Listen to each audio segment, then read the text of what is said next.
उस चिड़िया की बेटी यूं तो बहुत सुंदर और गुणवान चिड़िया थी, लेकिन मम्मा चिड़िया के गरीब होने के कारण उसकी बेटी अभी तक कुंवारी थी। ये सब देख के कालू कौवा भी अपना मुनाफा कमाने उनके घर पहुंच जाता है। मजबूरी का फायदा जो उठाना था। क्या बात है रानो बहन, मैं हर संडे को देखता हूँ लड़के पक्षी वाले तुम्हारे घर आते हैं गुड़िया को देखने। कहीं अभी तक बात नहीं चली इसकी क्या बताऊं कालू भैया, मैं गरीब हूँ और उनकी मांगें पूरी नहीं कर सकती, इसीलिए सबके सब मेरी बेटी में ही नुक्स निकाल के चले जाते हैं। ये दहेज की समस्या तो हम गरीबों के लिए फांसी का फंदा बन गई है। बिना दहेज के तो कोई शादी ही नहीं करता। खैर छोड़ो, अब मैं ढूंढ के लाऊंगा गुड़िया बेटी के लिए रिश्ता। कालू कौवा, अगर ऐसा हो सकता है तो जल्द से जल्द मेरी बेटी का रिश्ता करवा दे। मैं तो बहुत परेशान हो गई हूँ। अरे परेशानी की कोई बात नहीं, रिश्ते कराना तो मेरे बाएं हाथ का खेल है। बस तुम ऐसा करना, मेरा कुछ खर्चा पानी कर देना, बस फिर देखो रिश्ता कैसे होता है कल ही। खर्चा पानी का क्या मतलब कालू भैया, मैं कुछ समझी। देखो चिड़िया, अपनी गुड़िया बेटी का रिश्ता कराने के लिए मैं कई जंगल घूमूंगा, फिर जाके मुझे कोई अच्छा रिश्ता मिलेगा। इसमें मेरा भी तो वक्त खराब होगा ना, इसीलिए मुझे भी तो कुछ चाहिए। जी भैया, मैं समझ गई, मैं दे दूंगी आपके पैसे। कालू तो वक्त जाया ना करते हुए उसी समय ही दूसरे जंगल के लिए उड़ जाता है। वो अपने मित्र से मिलता है। भूरा कौवा कालू का पुराना दोस्त था। हाँ यार कालू, एक पक्षी मेरे नजर में है, लेकिन वो ज्यादा अमीर नहीं है। बस वही तो चाहिए, इसी तरह का रिश्ता तो चाहिए, क्योंकि चिड़िया भी दहेज नहीं दे सकती। बस मुझे ले चलो इसी वक्त।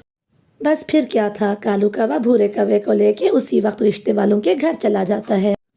कालू कौवा जाते साथ ही सारी बात बताता है कि किस तरह चिड़िया गरीब है और गुड़िया किस तरह से अच्छी चिड़िया है। तो बस रिश्ते वाले फौरन मान जाते हैं। कालू कौवा तो रिश्ते वालों को लेके तुरंत ही चिड़िया के घर आ जाता है।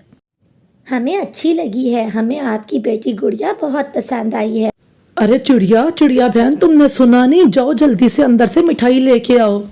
मिठाई तो हम लेन देन की बात तय होने के बाद खाएंगे। क्या? लेकिन बहन जी, मैंने तो आपको बताया था कि चिड़िया गरीब है, वो दहेज नहीं दे सकती। हाँ, लेकिन एक फ्रिज तो हम जरूर ही लेंगे। एक फ्रिज ही तो है, और क्या मांग लिया हमने। ठीक है, मैं दे दूंगी फ्रिज, आप फिक्र ना करें। इतनी गरीब थोड़ी ना हूँ कि अपनी बेटी को एक फ्रिज ही ना दे सकूं। ये हुई ना बात। आखिर फ्रिज का ठंडा ठंडा पानी भी तो आपकी बेटी ही पिएगी, हमारा क्या, आज है कल हूँ ना हूँ। फिर चिड़िया मिठाई लेके आती है। लड़के वाले मिठाई खा के चले जाते हैं। रानो, तुमने जो उन्हें फ्रिज का कह दिया, क्या तुम्हारे पास इतने पैसे हैं कि तुम फ्रिज दिला सकोगी अपनी बेटी को? हाँ कालू भैया, इतने पैसे तो मैंने जोड़े ही हुए थे। वो कौन सा ज्यादा मांगे कर रहे हैं, एक फ्रिज ही तो है। ये लें, पूरे 5,000 रुपए हैं। आपने इतना अच्छा रिश्ता जो कराया है। 5,000 का नोट देख के कालू कौवा तो बहुत खुश हो जाता है और खुशी खुशी घर चला जाता है। ये देखो गोरी, पूरे 5,000 रुपए हैं, मुझे ये चिड़िया ने दिए हैं।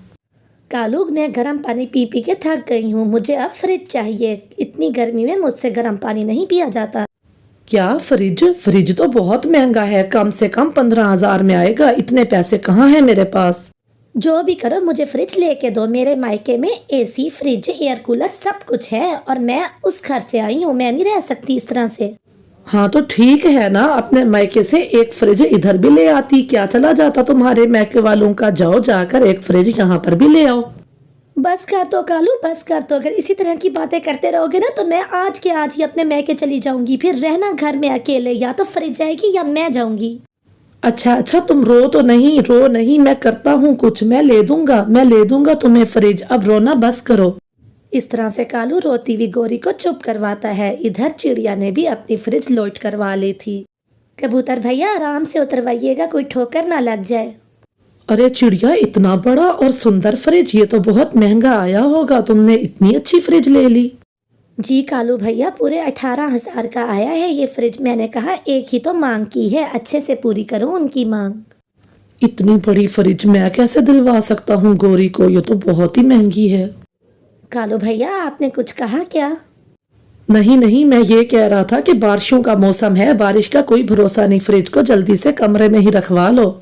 चिड़िया तो बहुत खुश थी, लेकिन कालू वहां से जल्दी से उड़ के चला जाता है। वो आगे जाके बैठ जाता है और सोचता है, आज रात का ही समय है, कल तो गुड़िया की शादी है। कुछ कर कालू, कल जो होगा देखा जाएगा, लेकिन मेरी पत्नी को फ्रिज तो मिल जाएगी ना। ऐसा करता हूँ रात को ही चोरी कर लेता हूँ।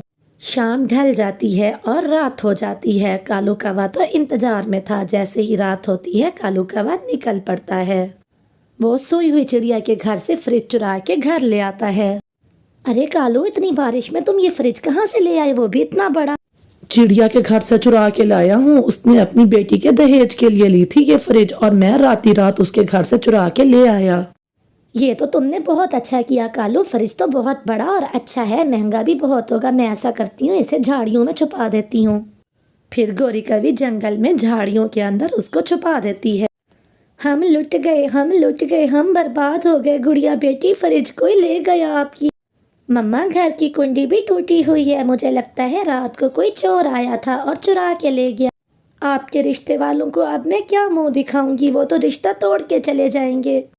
आप मत रोएं मम्मा, हम उनको समझाएंगे, वो हमारी मजबूरी और हमारी बात समझ जाएंगे। आप मत रोएं।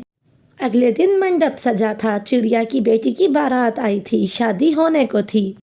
बहन जी, फ्रिज कहाँ है? पहले फ्रिज दिखा दें हमें। वो बहन जी, फ्रिज तो मैं लेके आई थी, लेकिन वो राती रात चोरी हो गई। चोरी हो गई का क्या मतलब? मैं सब जानती हूँ, ये बहाने हैं। नहीं बहन जी, मेरा विश्वास कीजिए, वाकई ही रात को चोरी हो गई हमारी फ्रिज। मैं सब जानती हूँ आप लोगों के बहाने। फ्रिज के बिना शादी नहीं होगी। चलो चलें, हम यहाँ से बारात लेके जा रहे हैं। नहीं नहीं बहन जी, आप बारात लेके वापस ना जाए, मैं जाती हूँ, मैं लेके आती हूँ फ्रिज। ऐसा कहते हुए चिड़िया तुरंत ही वहाँ से निकल पड़ती है। वो कबूतर की शोरूम में जाती है। फ्रिज के शोरूम में जाके वो कबूतर से उधार फ्रिज मांगती है। सब्जी की दुकान पे आई हो क्या कि तुम्हें उधार फ्रिज दे दूं? फ्रिज भी कोई उधार देता है? इतना बड़ा आइटम उधार में नहीं मिलता, जाओ यहाँ से।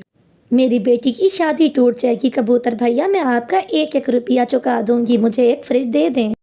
चिड़िया कबूतर को बहुत समझाती है और बहुत मिन्नतें करती है, लेकिन बहुत मिन्नतें करने के बाद भी कबूतर नहीं मानता। चिड़िया निराश होकर वहाँ से आ जाती है। वो लौट रही होती है कि बारिश शुरू हो जाती है। वो कुछ देर के लिए बाहर बैठ जाती है और रोने लगती है। वो बारिश में बैठ के चिंतित हो रही होती है कि वहीं एक परी प्रकट होती है। चिड़िया, मैं सब जान चुकी हूँ कि आप अपनी बेटी की शादी को लेके परेशान हो। आपके लिए ये घास की बनी हुई फ्रिज है, जाओ इसे ले जाओ। बिजली ना खाने वाला ये जादुई फ्रिज दे के परी जी, आपने मेरे ऊपर बहुत एहसान किया है, मैं इसे सारी जिंदगी याद रखूंगी। चिड़िया वो फ्रिज लेके लड़कों वाले के सामने रख देती है। आप हमें बेवकूफ़ समझते हो क्या? ये कौन सी फ्रिज है? बहन जी, ये घास वाली जादुई फ्रिज है, ये बिजली भी नहीं खाता, आप मेरा यकीन करें। फिर लड़के वाले मान जाते हैं और गुड़िया की शादी हो जाती है। वो दोनों खुशी खुशी अपने घर में रहने लगते हैं और खुशी खुशी अपना जीवन बिताते हैं। कालू, शादी तो हो गई और किसी को शक भी नहीं हुआ। आओ चलो, अब हम फ्रिज निकालते हैं। हाँ चलो, अब झाड़ियों में से फ्रिज निकाल के घर ले आते हैं।